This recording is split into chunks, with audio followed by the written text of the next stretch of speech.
Mom, what if your child's hardest moments at school are the ones you never get to see? The moments before they come home tired, frustrated, or overwhelmed. Today, I want to walk you through what a school day can feel like for a child with dyslexia. Picture your child walking into school in the morning. The first bell rings. Backpacks drop beside the desks. Kids are laughing, talking, and catching up with their friends. The classroom is busy and everything looks normal. And your child walks in just like everyone else. They sit down, they get their pencil ready, they listen to the teacher. From the outside, it may look like they are ready for another regular school day. But Mom, there may be a whole conversation happening inside your child that you do not hear.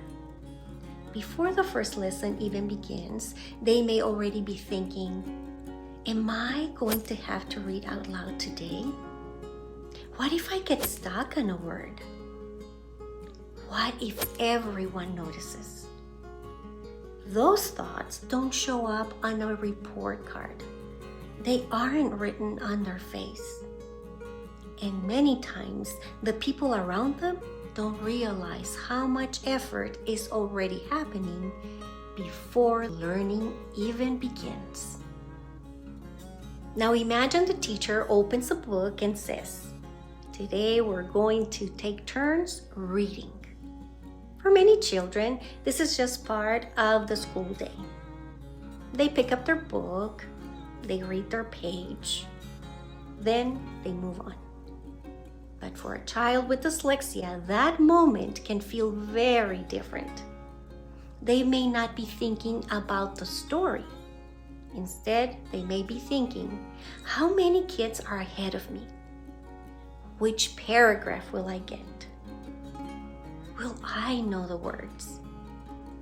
They are looking at the page, trying to prepare themselves. Then suddenly they hear, "Your turn." They begin reading. The first few words are okay.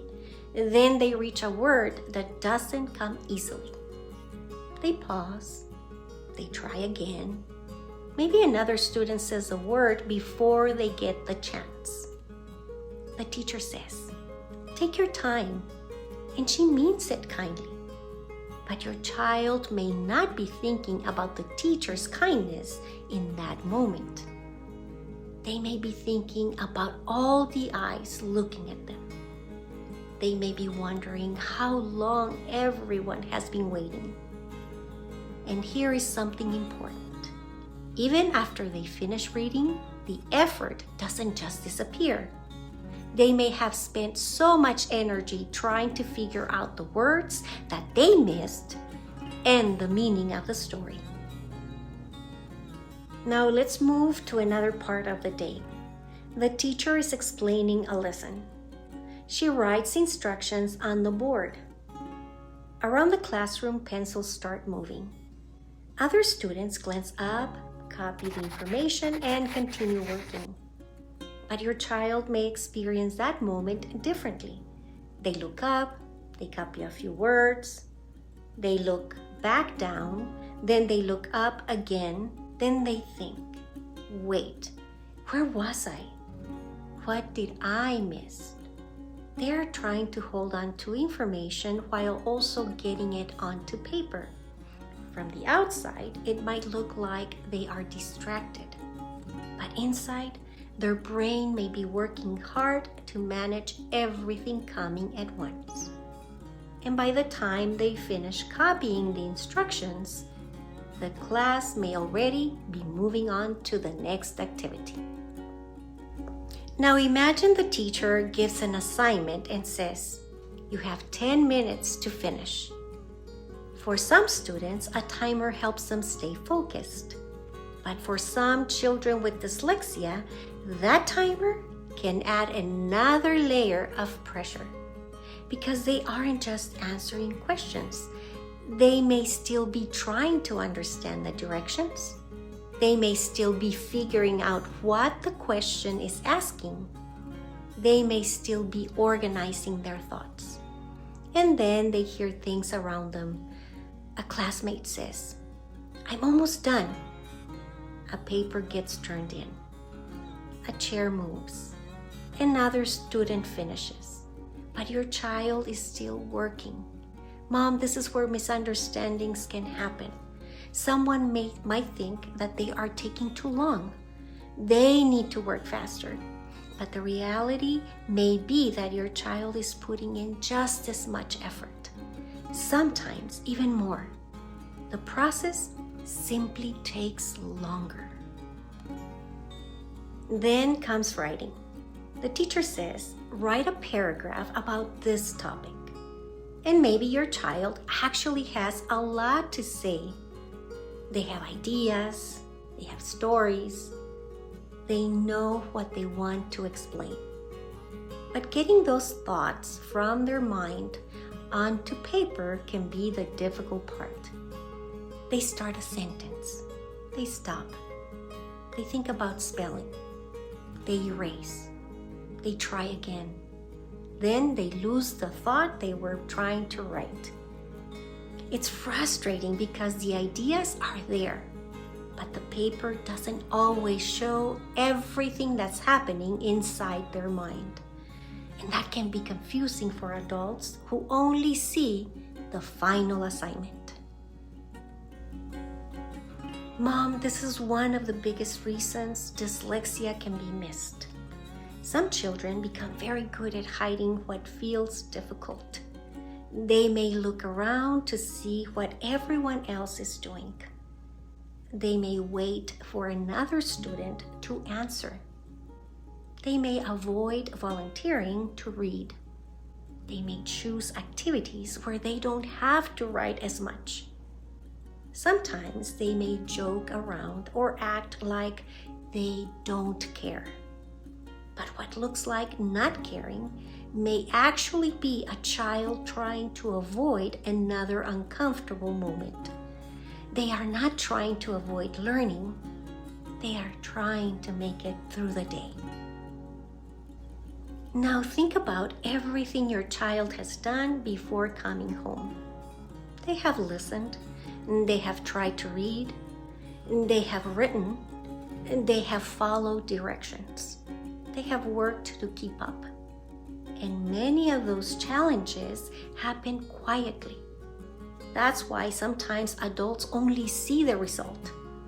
The unfinished work, the spelling mistakes, the assignment that took much longer than expected. But they don't see everything that happened before that moment. And Mom, this is not about blaming teachers. Teachers truly want to help children succeed. But dyslexia is not always easy to recognize because many of the hardest moments happen silently. Finally, the school day ends. The bell rings. Your child gets in the car. You smile and ask, "How was your day?" And they answer, "Fine." But that one word doesn't tell the whole story. It doesn't tell you about the reading assignment, the pressure of the timer, the writing that took extra effort, the moments where they work hard to keep up. So when they walk through the door and homework becomes overwhelming, when they need a break, when they become frustrated, remember this. You may not just be seeing homework frustration. You may be seeing the end of a very demanding day. If you watched this and thought, "That sounds like my child," I want you to know that understanding what your child experiences is an important first step. Sometimes we only see the struggles that happen at home. We don't always see the moments that happen during those hours at school. That's why I created my free dyslexia checklist for moms. It can help you recognize signs that are often overlooked and give you a place to start if you've been wondering what your child may be experiencing. You can find the link in the description below. If this video helped you see school through your child's eyes, please give it a like. Subscribe for more support and practical strategies, and share it with another mom who may need to hear this. Now, before I go, I want to leave you with something personal. Everything I shared with you today isn't something I learned from a textbook. It's what I lived. That was my school experience. For years, I struggled through school without knowing I was dyslexic. I couldn't understand why reading felt so hard and why I had to work twice as hard as everyone else. So I came to the only conclusion I knew.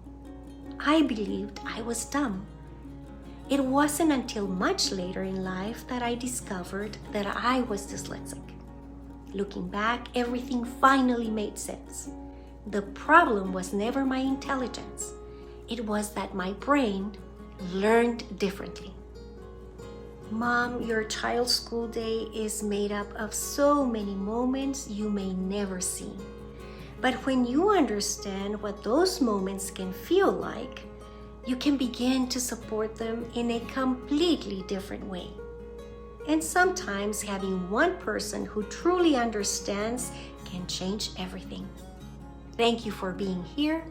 I'll see you in the next video.